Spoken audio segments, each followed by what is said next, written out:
It's Thursday, the 27th of October. This is Politics Live.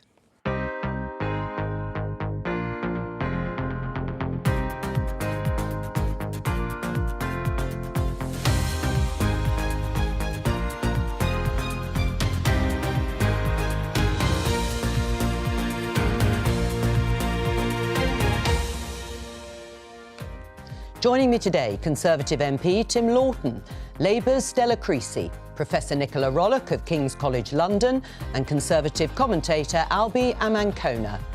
Today, the new Prime Minister faces big problems at the Home Office. Conditions at this processing centre for migrants are criticised. I spoke to an Afghan family who had been in a marquee for 32 days. The population of the site is reducing. However, it is very dependent on the numbers coming across the channel. Meanwhile, the Home Secretary faces further questions about her conduct. From my own knowledge, there were multiple breaches of the ministerial code. This is a short history of Rishi Sunak and Brexit. The Prime Minister says he'll be embracing the opportunities of Brexit, but what does that mean? Also today, is this true? Britain is a place where people of all races and all beliefs can fulfil their dreams. Cheer up, Rishi! And does Rishi Sunak's premiership mean boring is back?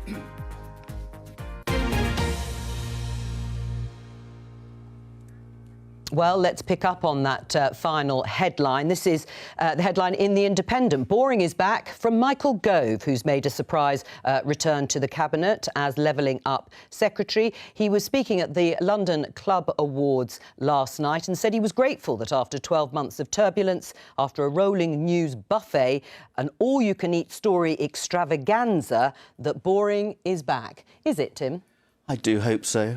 I mean, I'm fed up the last couple of years, people coming up saying, oh, gosh, these are really exciting, interesting times we're living in with, you know, one scandal or whatever's going on, to which my response is, well, yes, but I'm really hoping for the boring ones to come back and we can get back to the mainstream of just governing and getting on with the business of what we need to do. We've had razzmatazz, we've had pandemics, we've had wars in Ukraine and everything. Let's just get back to mainstream stuff where the public know what they can expect from their government and the government deliver what the public need them to deliver. If that's boring, I'm all for it. Proud to be a Conservative, are you, Tim? I am now, absolutely. It's been a little difficult a few weeks, but now I'm really proud again. Was Razzmatazz the name of the club in Aberdeen that Michael Gove was clubbing in? That's too much information. Stella, is boring back, and is it a good thing? I want competency back, because actually for my constituents who are now facing massive increases in their mortgage bills, rents that are rising, are terrified about what's going to happen in the new year, already in heavy levels of debt. They don't care whether the Prime Minister is someone who can tell a good joke. They care whether the Prime Minister is someone who's got a grip. And the trouble is, over the last 24, 48 hours, it's already in question whether that's Rishi Sunak. Right. Well, you were nodding away to part of that. Nicola, is boring back? Well, I don't think it's really a question of boring. What we're looking for is stability. But I'm also slightly concerned whether we will get that, given that the new Prime Minister has set out on the steps of Downing Street that tough times lay ahead. So we might be calm in terms of lack of personality, if we can frame it like that. But actually, we have some deep concerns to explore. But let me also say this. We're talking about boring, we're talking about stability, absolutely. But what's missing from this debate is a fundamental understanding of how we reached the situation as we did in the last 6 weeks. Albie, is boring back? I think, to just pick up on something which Stella said about competency, I think competency is back. If we just look at the way that the markets have reacted to Rishi Sunak becoming the Prime Minister, the pound is back up to pre-mini budget levels, the cost of borrowing has come down, so much stability in the financial markets, and in fact, the Prime Minister and the Chancellor have been able to delay the mid-term fiscal outlook and upgrade it to a full autumn budget. So it's not about boring being back, it's about competency being back, and the markets agree with Come on, it. Albie, that's against Liz Truss and Kwasi Kwarteng. I mean, anybody's going to look more sensible compared to the madness that they inflicted on us. But the damage is still done, and we all know this government is going to bring forward massive cuts that didn't need to happen had we not had this Conservative government in place. So I don't think you can say just because the markets are calmer, because Kwasi Kwarteng and Liz Truss are no longer near the controls, that the problems have gone away. We all know difficult things are coming ahead from this government, and they're not being honest about what that's going to mean. Well, we don't know about cuts. That's why we're going to have a full-scale budget in the autumn to see you how think there we won't be cuts, Tim?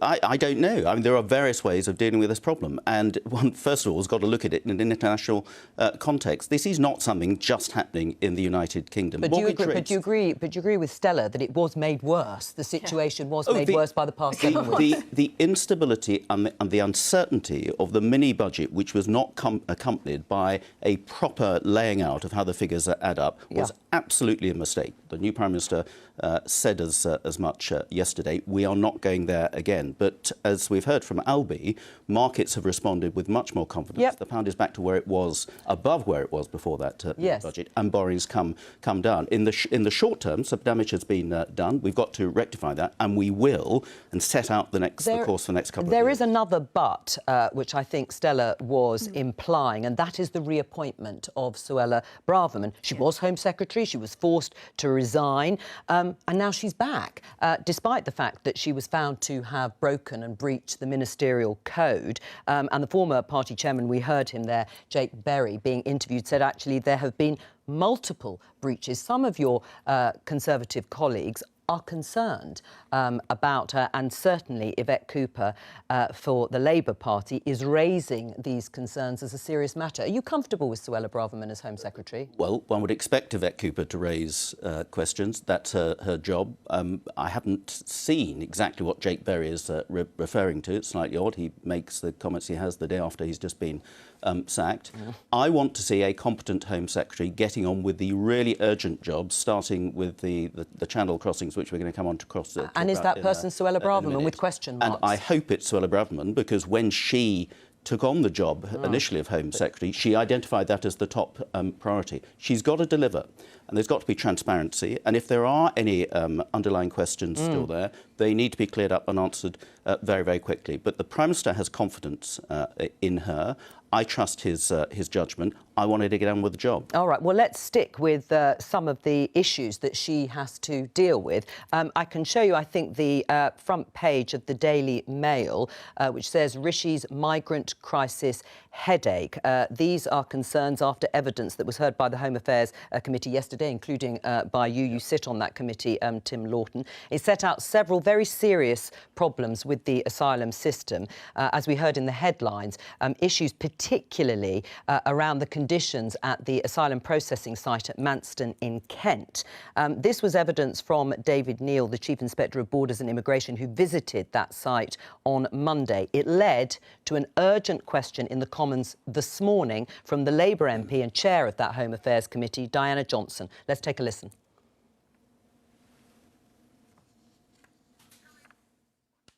When it comes. The facility was not designed for people to stay there for more than 24 hours. Families are being housed for weeks on camp beds with no on-site catering facilities and limited personal and clothes washing facilities. The situation unfolding at Manston is not some unforeseeable mishap, but the product of a malfunctioning system. Why were the warning signs of this impending crisis not acted upon earlier? The facilities are temporary. Nonetheless, people are given accommodation which is heated, which has air conditioning, which has food, which has medical supplies. Families are prioritised for better accommodation and to have swift opportunities to leave and go and be accommodated within hotels. Are you satisfied with that answer from Robert Jenrick, Tim? No, and if you carried on playing the clip, I then asked a question backing up what Diana, as the chair of the committee, had said. And the evidence we heard yesterday from the Inspector of Borders was pretty shocking. Our committee went to visit that facility earlier in the summer, soon after it had been set up. And was it the same? No, did you find the same? When we went to see it, it had just been set up. It was a big improvement over the marquees they had on the quayside over in Dover, but it was only ever set up as a processing centre for people to go there and be there perhaps 24 hours or perhaps at most 48 hours, not days and weeks, and not for something like 3,000 people. Right, so you were pretty shocked, I should think, to hear about this. I mean, one of the examples is that a family sleeping on mats in a marquee for over a month. There's not proper residential accommodation there. It is a temporary processing centre, and the idea is to get people then on to temporary accommodation elsewhere, be it in hotels mostly, and then if they can have their claims processed, then to go on to permanent accommodation. There's an underlying problem as well, which is why the system isn't working. They are taking so long to process people's claims. The point I made this morning is only 4%, we learned yesterday, all those people who came in 2021 have actually had their claims processed. So everybody else is in limbo, which means there's this logjam in the system, which is why we've got Manston. I'll come back to you in just a moment. But first of all, Stella, what would be your solution or a solution to this huge backlog? It is 4% of the asylum claims. That's the number that have been processed. We're spending millions of pounds a day, Suze, and I just want to pick up because Robert Jenrick isn't being honest with Parliament there. I've got a hotel in my constituency which has 400 refugees in it because nobody knows their process because they're still being processed, of which 150 are children. These are children who were brought to that hotel with basically the clothes on their back, no school places, no facilities. They're living cramped in rooms. They've got nowhere to play. There's nowhere for them to be able to cook. And they're being left there for months on end. So the idea that somehow we should be relaxed about Manston because things are getting a bit better and people being moved on to a better place just simply isn't true. This whole system doesn't work. And actually, if you are somebody, even if you're somebody who has little sympathy for people fleeing persecution, you should look at this as incredibly bad value for money for the taxpayer. Right, well, so we're spending, as I say, £5 million a day to do this. 5.6. 5.6, sorry, Tim, I know the details. And as Tim says, processing fewer and fewer people. All the money that's being spent on photo opportunities for Home Secretaries, whichever they are, to stand in the middle of the channel on a boat, could be money spent on actually processing people and recognising who is an asylum seeker and who doesn't have a well-founded claim. You have painted the picture very clearly, both of you. But what are the solutions? I mean, is it about employing thousands of staff to process asylum claims, Tim? 3 main points quickly.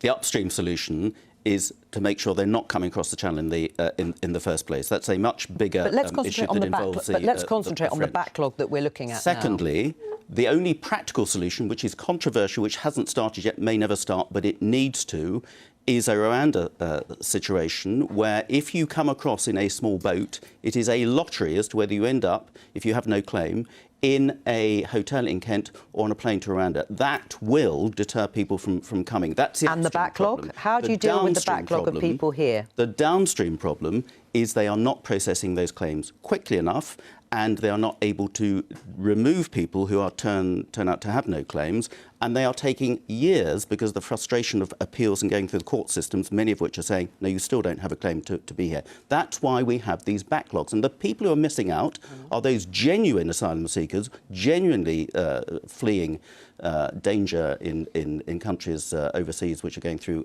conflict, or people like the Afghan refugees who were lifted here quite legitimately, 12,000 of whom are still in hotels with kids in all those completely inadequate conditions that Stella considers. All right, there's one. You cannot mention Rwanda again. I'm sorry, but the Rwanda policy, the idea that solves anything is for the birds, because actually what's happening is that it hasn't happened. But I do know. That's being looked at as a deterrent, and I'm really keen to look at because I've got a Rwanda case in Walthamstow, and I dread to mention this because it is so embarrassing as a country that we have nobody knows who's being chosen. I've got a young man who's been threatened with being sent to Rwanda, who travelled with his family who travelled in exactly the same way. They haven't been picked out, and I dread saying that because I don't want the Home Office to pick on the family, because they are a Syrian family who fled Assad, so they are more than likely entitled to asylum here. Nobody knows the criteria. Rwanda is not Syria. Nobody knows. Oh, so.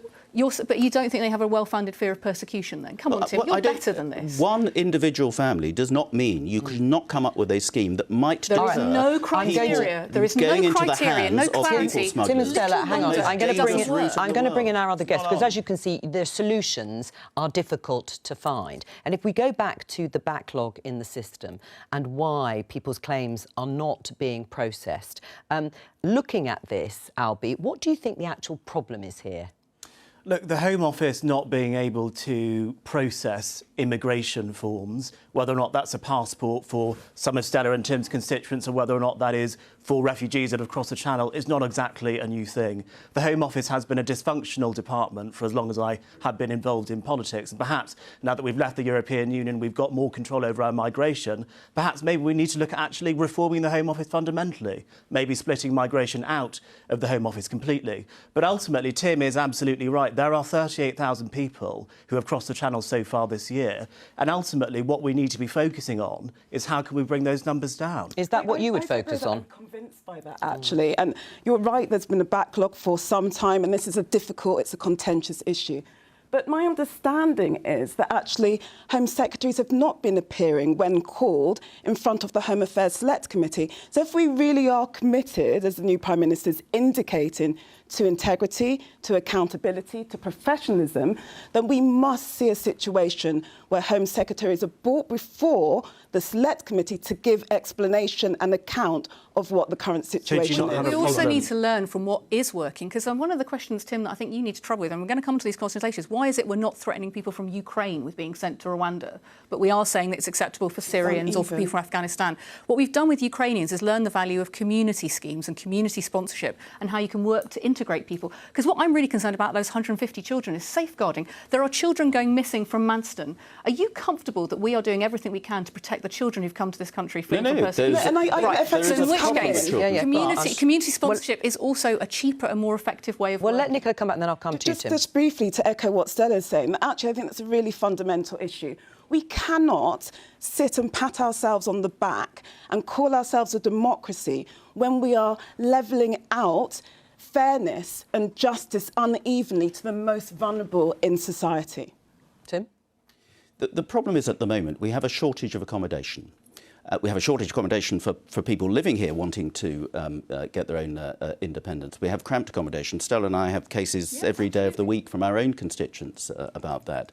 We then had a surge. My constituents too now. We then have a surge of people coming across the Channel. The worst possible way to come into this country, whatever you think about their claims for asylum or not, on top of the 12,000 that we are here absolutely legitimately, we're trying to house permanently from Afghanistan, on top of the 24,000 we've had from Syria, on top of the many more coming in from Hong Kong, there is just a shortage. So people coming across the Channel, including 12,000 Albanians. Albania is not a war zone. It is not a human rights abuser. It's a candidate country to join the EU.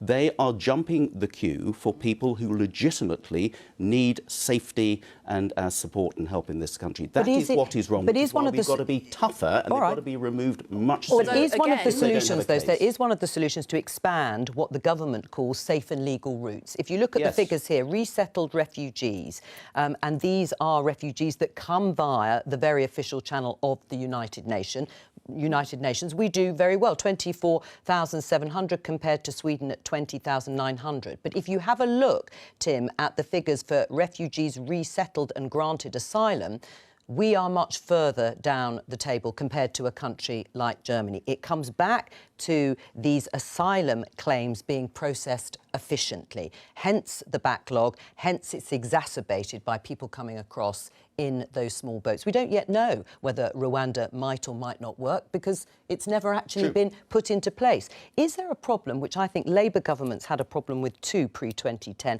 and that is returning failed asylum seekers or people who do try and get their asylum process claimed, it's rejected, but they stay? I think we all recognise, actually, across the political divide, and I agree with Albie, actually, there's a case for fundamental reform because in Parliament there's a divide between people who are on left and right and also people who have to deal with the UKBA on a daily basis and people who don't. But it is worth recognising how much processing makes a difference. Absolutely, there is an issue with Albania and gangs. 50% of those people from Albania who have been processed have been found to have a well-founded claim because a lot of them are being trafficked. I mean, there's an issue with people smuggling there. How many have been processed? 4%. It's 50% of 4%. No, it's not actually. This is before you get to your 4% figure because this is over the course of the whole of the people applying. That's on the immigration statistics. I looked it up this morning. The big Albanian numbers have come in this year and they've not been processed. You and I actually share more in common about this because we both recognise that probably some kind of safe and legal passage system that is better at processing people so that absolutely. Well, it exists. It's whether they should be expanded. Well, no, it doesn't exist, because that's why you've got thousands of people still stuck on our border. I mean, people forget we signed a deal for the border in Calais. None of this is working. You don't have to be somebody who is proud of Britain's record in refugees, which frankly, as Nicola says, is questionable, to think that there is a better way of doing it. The government's obsession with looking like they're being tough on immigration, only certain immigrants, as we know, is costing us millions of pounds. Illegal immigrants, they're being tough. How do you know they're illegal? Hang on. How do you know they're illegal? The 38,000 It's not illegal. The 38,000 people who are crossing the channel in boats. Not Hang on, Stella, let other people speak. Illegally. And actually, look, I actually agree with you. I do think we should be opening up more safe and legal routes. But I also agree with Tim in that I do think a strong deterrent in the form of Rwanda is also reasonable, even if we have those safe and legal routes open, because ultimately the people traffickers will still want to make their money and they'll still be trafficking in human misery. So there's got to be, I always say, Rwanda and. It can't just stop at Rwanda. We do have to open up these more broad-based safe and legal routes and cooperate better with I'm going to finish it there because we're going to turn to Northern... It's not illegal to claim asylum. It's not illegal to claim asylum. It's not illegal to claim asylum, Albie. These are people fleeing persecution. You don't know otherwise until you process them. All right, we are going to leave it there. We'll spend the whole programme talking about it. We're going to turn to Northern Ireland. We'll have a special programme then, just for you, where there is a deadline at midnight tonight to restore the power-sharing executive or face new elections. Let's talk to our correspondent at Stormont, Chris Page. What's likely to happen, Chris? Well, yes, we're now, as you say, Joe, 12 hours, within 12 hours of the deadline for the Welsh Government to be restored. That deadline was really put in place as soon as the last Assembly election had happened back in May. And now it looks very much like we're heading towards another election to the Stormont Assembly, probably to be held on the 15th of December. At the moment, politicians are actually back inside the Assembly chamber. There hasn't been a substantive sitting since those elections earlier this year, but a special recall petition was put together by the largest party, Sinn Féin, and the Cross Community Alliance Party, and they wanted a debate to be held on the cost of living. However, the first item on the agenda is the election of a speaker. Without a speaker, there can't be a debate. The DUP has made it clear that it will continue to veto the election of a speaker. So the DUP's Paul Given, on his feet in the Assembly chamber a few minutes ago, said that as far as the DUP was concerned, it had a mandate from its voters that it got from the election back in May to continue to block the operation of the power-sharing institutions as long as the Brexit trade border with the UK has remained in place. And that trade border, known as the Northern Ireland Protocol, is still there. Therefore, it will be sticking to its position. So I expect over the next half hour the politicians will go through the motions, if you like, of casting their votes for and against a speaker. But even if a majority of Assembly members vote for a speaker, and that probably will happen, the DUP, as the largest unionist party, has a veto. So it intends to vote against the election of a speaker. That means no further business, no debate on the cost of living, no ministers appointed, and it is all but inevitable that that deadline will come and go at midnight with no restoration of power sharing. The Northern Ireland Secretary, Chris Heaton-Harris, has indicated he is going to call another election tomorrow. Right, so that is looking the most likely, isn't it, Chris? We're watching pictures of the sitting actually taking place while you're talking. Yes, that is going to be really the way this particular sitting of the Assembly turns out. There's an element really of political theatre, some would say, electioneering, others might say about this. Certainly the speeches that we've already heard in the Assembly chamber have had an air of an election campaign about them. As I've already referenced what the DUP had to say, Michelle O'Neill of Sinn Féin, who is in line to be the First Minister as leader of the largest party as things stand, she accused the DUP of being in a standoff with the public, and she said people would look on bewildered, wondering why they were continuing to go to do their jobs, and in their eyes politicians weren't really at work.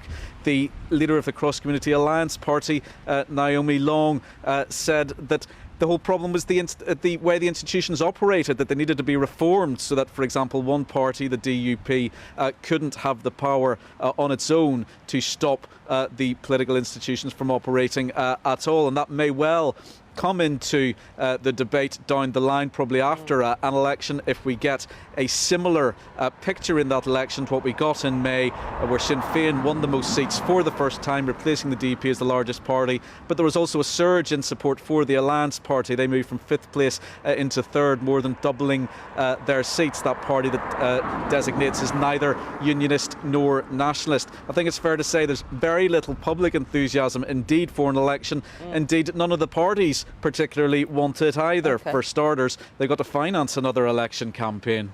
All right, Chris Page, busy behind you, the traffic going in and out there. Thank you very much joining us there from Stormont. Now, those who were watching the programme yesterday will remember that I promised we would be talking about Rishi Sunak and Brexit, but the conversation around the reshuffle expanded and we ran out of time, so we're going to look at that issue today now. And this is from Rishi Sunak's campaign to be leader earlier in the summer. Have a look. This is a short history of Rishi Sunak and Brexit. When Rishi became Chancellor in 2020, he delivered several Brexit wins, including free ports, an idea he'd first pursued in 2016, and alcohol reform, to name just 2. So there you have it, Rishi Sunak, a real Brexiteer from day one. And that was a campaign video, just so people are clear. Rishi Sunak emphasising his Brexit credentials. He raised the issue of Brexit opportunities again in his speech in Downing Street. What are they exactly, these Brexit opportunities? You have been a fervent Brexiteer right from the beginning. Do tell us. So you've dumped this issue on us because you couldn't get round to talk about it yesterday. Thanks so much. As if we haven't spoken about Brexit for years and years and years. Well, I thought it was one of your favourite subjects. I would talk for the whole programme on Brexit, and it's not helped that we've had a pandemic and now Ukraine to actually get to grips with those freedoms which the referendum brought about. So it is about the trade deals which are starting to come through, the fact that we can do those. It's about the scientific research and vaccine which we can commission, not be controlled by the EU. It's about we don't have to go along with a ridiculous EU energy policy because energy security just hasn't featured there. It's about UK companies which don't even export to European countries, don't have to follow all the regulations that wouldn't apply necessarily in this country. It's about having environment regulations. We've had the toughest Environment Act ever. All right, and all those considerations. We'll talk about the regulation. Animal welfare, bid on farmers being able to choose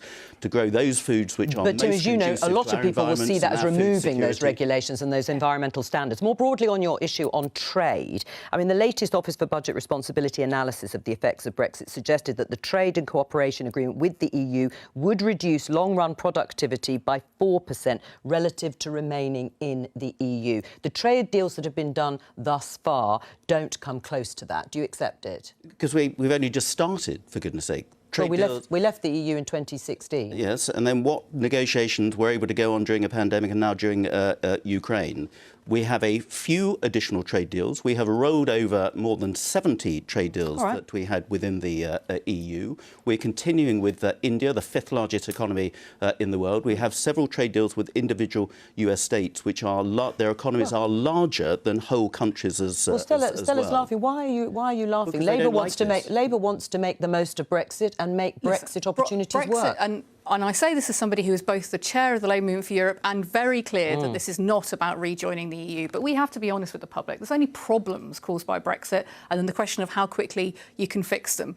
Exporting is down by 1/3, Tim. You can have all the individual trade deals you want with individual American states. You're not going to get a deal with America anytime soon, which is actually the only thing that could compensate for losing the access and all the friction and all the extra paperwork. And everybody's constituents are telling them about this. I can't believe you haven't had businesses talking to you about all the extra paperwork that comes as a result of Brexit that means that they are just giving up on exporting to our nearest neighbours. Sure. They are not businesses. Well, hang on, let him answer. Making it easier for us. Of course they're not going to make it easier for us. They're still very sore that we've lost, that they've lost us. There are businesses who have opportunities outside of Europe. That's the problem, Stella. I'm afraid your party and the Remainers have seen the world revolves only around the EU. The rest of the world is where the opportunities lie, and those were opportunities we could not seek and exploit when we were part of EU, which meant we could not negotiate our own trade deal. There is lots more. Well, it's entirely true. There's lots more to come. It's my turn, because the deal we've done with Japan, we could have done whilst we were in the European Union. Actually, what most of us are concerned about are basic things like geography and sanity. 500 million people as a trading bloc is a good market for our constituents' businesses. And will continue to be. Now, Brexit has happened. I am not sitting here talking about reversing Brexit, but I do think there needs to be some honesty. In your heart of hearts, do you not feel that actually, from your perspective, rejoining the single market would be a good idea? Listen, I think that nationalisation in the 1980s of lots of our major industries has caused us all sorts of problems. But I recognise now that dealing with those problems isn't immediately about just saying, let's spend more money on that. Sorry, privatisation, you're absolutely right. That's why I propose mutualisation. We are where we are. And what I'm more concerned about is that people like Tim want to fight the battles of 2016 to avoid the scrutiny about the madness of the EU retained law bill that's just come into Parliament, which will do further damage. I mean, we've already got an economy in all sorts of damage, and you are about to rip up 2,500 pieces of legislation, which business groups, all sorts of environmental groups are up in arms about, with no guarantee about what comes next. If you want to talk to businesses who are struggling... A lot of people see the opportunities and now want to seize those opportunities. Hang on. Well, I want to know what the opportunities are. What do you say to someone like Guy Hands, private equity boss, former Tory party supporter? He said this on Monday. I think if the Tory party can own up to the mistake they made and how they negotiated Brexit, and have somebody leading it who actually has the intellectual capability and the authority to renegotiate Brexit, there is a possibility of turning around the economy. But without that, the economy is frankly doomed. Tim? Well, Guy Hands didn't vote for Brexit. No, well, I He's think... been a long-term critic of Brexit. But he's saying this now. I don't agree with him. Right, he's saying this now. What are the opportunities, do you think, the tangible opportunities, Albie, that can be grasped by Rishi Sunak? He talked about alcohol reform, he's talked about free ports. But what are the other, perhaps more transformative opportunities that he's referring to? Well, I think for Greg, obviously being a finance man, you mentioned that he was in private equity. Of course, there are lots of financial service regulatory reforms that we could be passing now that we've left the European Union. You know, looking at reforms to MiFID II, looking at Solvency II. I know the removal of the cap on bankers' bonuses wasn't very popular, but ultimately that was a populist reaction to the financial crash of 2008. And now we're no longer in the European Union. We can get rid of pointless regulations like that, which are actually stifling. OK, you've mentioned some of the financial regulations, some of the city restrictions, which, yes, you're absolutely right, the city doesn't like. But what are the other regulations and things that are blocking progress here that need to be removed? So if we look at the GDPR regulations which are imposed on small businesses, there are some small businesses that are spending up to 80 hours a week just to be GDPR compliant. If we look at other things in clinical trials, for example, where that is holding up important work in the pharmaceutical industry, there are lots of opportunities of Brexit, but we've just got to be bold enough to grasp them. And actually, grasp them in a way which is reasonable. And I do actually feel, with Rishi Sunak as the Prime Minister, we will actually be able to do that. Nicola, watching all this since 2016, but actually perhaps since 2019 more specifically, what do you make of it? Well, I think the Conservatives have got themselves into a little bit of a tight spot, if I may, insofar as actually the reasons we went into the 2016 referendum was because of discomforts within the Conservative Party under Cameron. So the policies and the implications, the ramifications around getting a yes were not fully thought through. And so what we're doing today is trying to squash a circle into a square space. Tim, do you agree with that?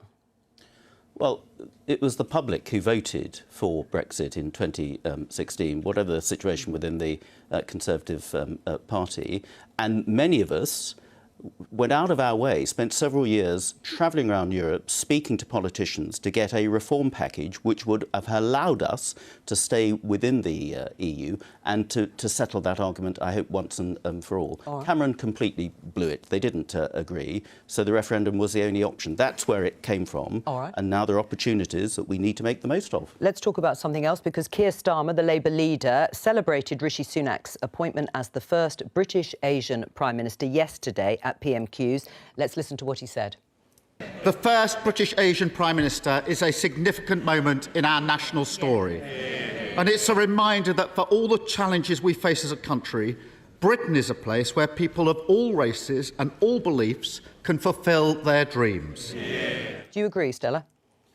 I absolutely think things are changing, but I do think that if you are from a minority community background, your opportunities are less than your opportunities those from white backgrounds. I'm very struck by the research by the new Black Equality Organisation, which has shown that 2/3 of young black people feel that public services directly discriminate against them. And I think the evidence we have is that is a well-founded fear. If I look at things like the evidence of black women in our maternity systems who are 5 times more likely to have a negative experience giving birth, there are clearly challenges there. Black children in our schools who experience direct discrimination, adultification. I've had cases in my own local constituency.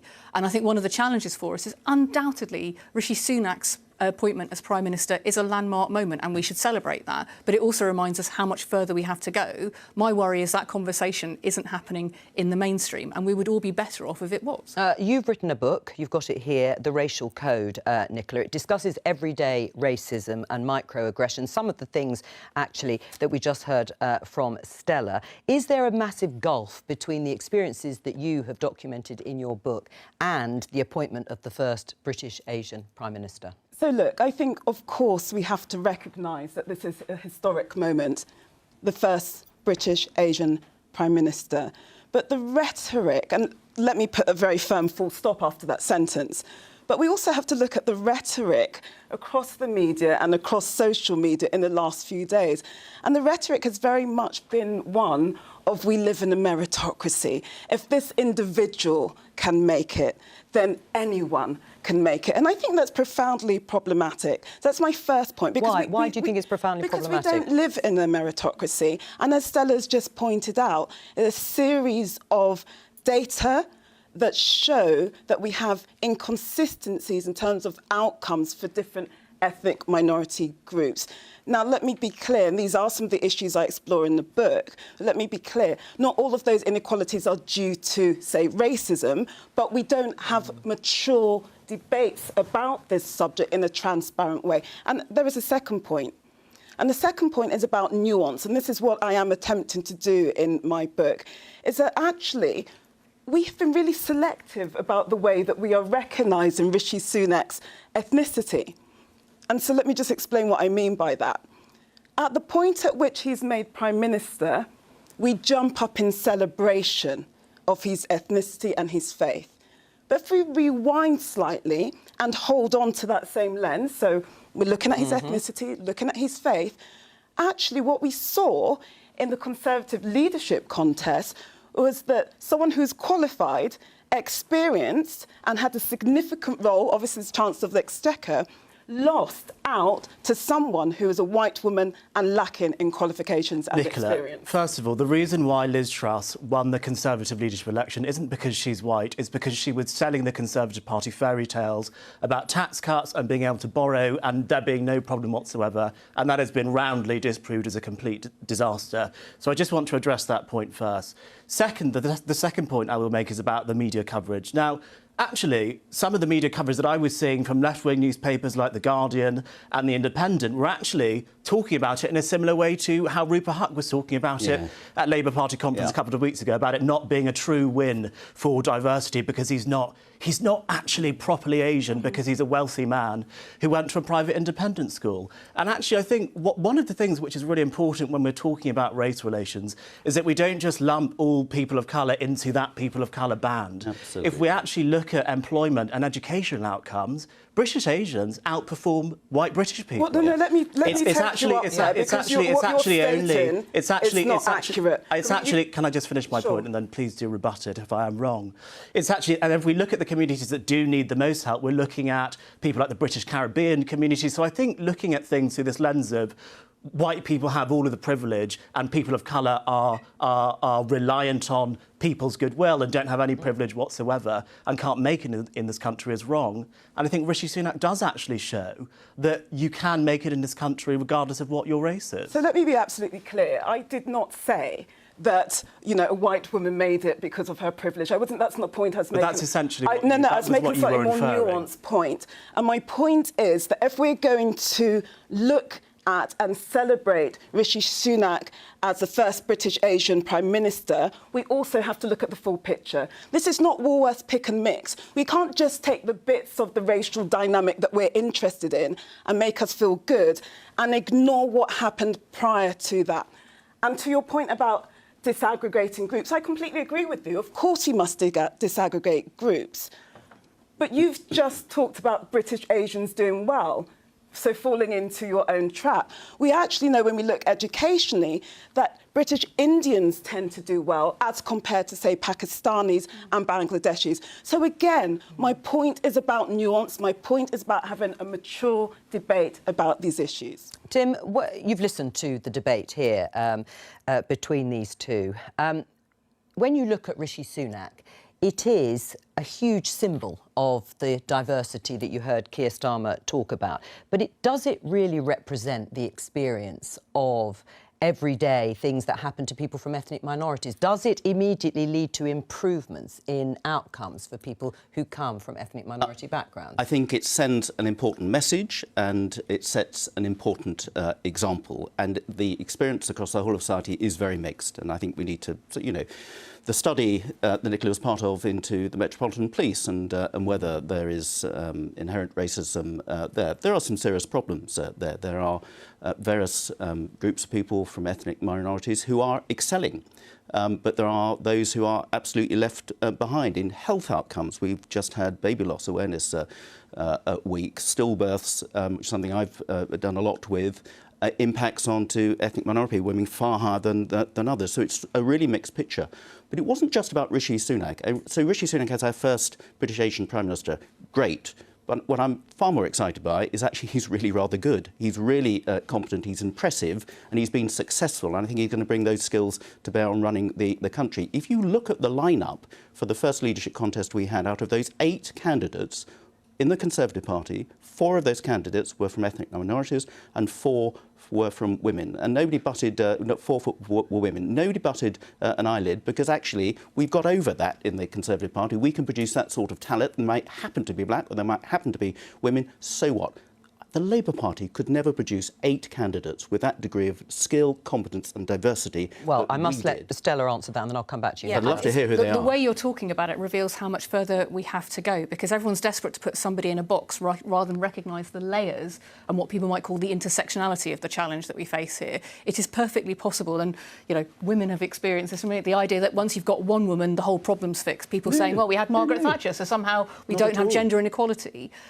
What Rishi Sunak represents is how much further we have to go. That's why it's important, for example, that we bring in ethnicity pay gap reporting, because that's something everyone agreed should happen and still hasn't happened, to recognise that having 1 or 2 people at the top does not reflect fundamental transformation within the system. I agree. It simply shows that there is a road that could be travelled. The challenge here is that obviously Rishi Sunak had a huge amount of financial resource, and one of the things that I'm very cognizant, representing the 9th highest level of child poverty in the country, is that the diversity within that adds layers to the barriers and challenges that those children face. It doesn't deny it. We haven't got that long left. And Nicola, what I want to ask you is about the everyday racism. What does that actually look like? I mean, how does it feel every day to be slighted in the way that you have, to some extent, documented in that book?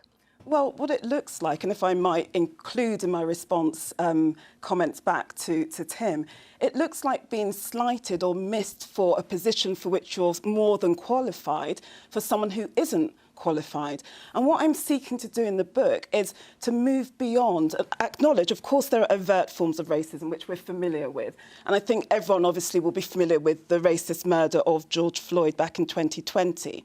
What I'm interested in exploring in the racial code is I use non-fiction, so I draw on reports, on statistics, government data, but I craft stories around some of the key themes to emerge from that to talk about people's everyday experiences. And so if I use George Floyd, if I may, what we might consider is that Derek Chauvin didn't become racist at that moment, that there were probably behaviours and assumptions and treatments of people of colour And that's what I mean by everyday forms of racism, so more subtle forms of racism. You founded Conservatives Against Racism for Equality. We haven't got very long left. Do you agree with that that's where the focus should be, on this everyday instances or experiences of racism? I think the focus should be on the practical policies that governments can bring in to help close racial disparities in this country.